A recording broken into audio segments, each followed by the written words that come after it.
অনেকেই আমার কাছে জানতে চাচ্ছিলেন এই গতকালকের করা রিটটি বিষয়ে এস এম ফরহাদের বিরুদ্ধে। আমার বক্তব্যগুলো আমি আবারও পরিষ্কার করি, কারণ অনেকের কাছ থেকে প্রশ্ন পাচ্ছিলাম যে কেন এই মুহূর্তে এবং শেষ সময় এসে আমি এই ধরনের একটি সিদ্ধান্ত নিলাম বা এই রিটটি করলাম।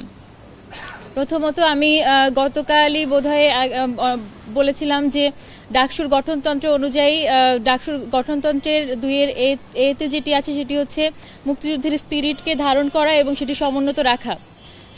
তো এস এম ফরহাদের বিরুদ্ধে প্রথম আলো এবং বিভিন্ন দৈনিক পত্রিকাতেও আসলে তার কর্মকাণ্ড সম্পর্কে এসেছে যে বাংলাদেশ ছাত্র শিবির কর্তৃক টিএসসিতে যে রাজাকারের ছবি প্রদর্শনীর ব্যবস্থা করা হয়েছিল এবং তাদেরকে জাতীয় বীর হিসেবে আসলে সম্মানিত করার যে প্রচেষ্টাটি ছিল সেটি আসলে এই ডাকসুর এই মূল উদ্দেশ্য এবং লক্ষ্যর সাথে সরাসরি বিরোধিতা করে।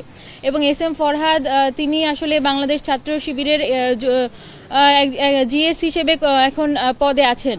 তো সেই জায়গা থেকে তিনি আসলে ডাকসুর যে মূল মন্ত্র, ডাকসুর যে মূল লক্ষ্য উদ্দেশ্য সেটির আমার রিটের অন্যতম বক্তব্য হচ্ছে এটি।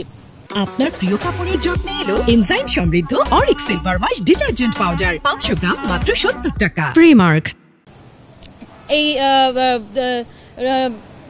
এস এম ফরহাদের এই স্টেপ এবং তার এই অবস্থান বাংলাদেশের মুক্তিযুদ্ধের বিরুদ্ধে, এবং এছাড়াও আরও যেটি আছে তিনি আসলে নিষিদ্ধ দল, যেটি নিষিদ্ধ ছাত্রলীগ, সেটির সাথে সরাসরি যুক্ত ছিলেন এবং তার কর্মকাণ্ড আমরা আসলে বিভিন্ন জায়গাতে দেখতে পাই। তিনি তার যে ইনস্টিটিউট যেখানে তিনি পড়াশোনা করছেন সেটির ছাত্রলীগের যেই কমিটি ছিল সেখানে আসলে তিনি ছিলেন এবং খুবই অ্যাক্টিভলি পার্টিসিপেট করছিলেন, এবং তার কোনো পদত্যাগপত্র এবং পদত্যাগের প্রমাণ আসলে আমরা পাইনি। তো সেই জায়গা থেকে তিনি এখনও হয়তো সেই নিষিদ্ধ সংগঠনের সাথে বিলং করেন এবং এটি আসলে আমার কাছে মনে হয় এটিও আসলে ডাকসুর গঠনতন্ত্র এবং ডাকসুর যেই বিধিমালা সেটির সঙ্গে বিরোধিতা করে, এবং তিনি আসলে এই ডাকসুতে অংশগ্রহণ করার রাখেন না।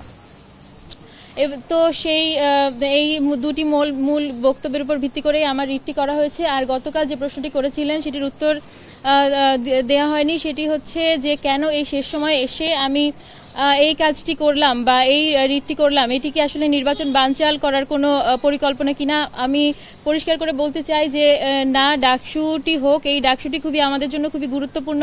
গণতান্ত্রিক প্র্যাকটিসের জন্য আমাদের ভেতর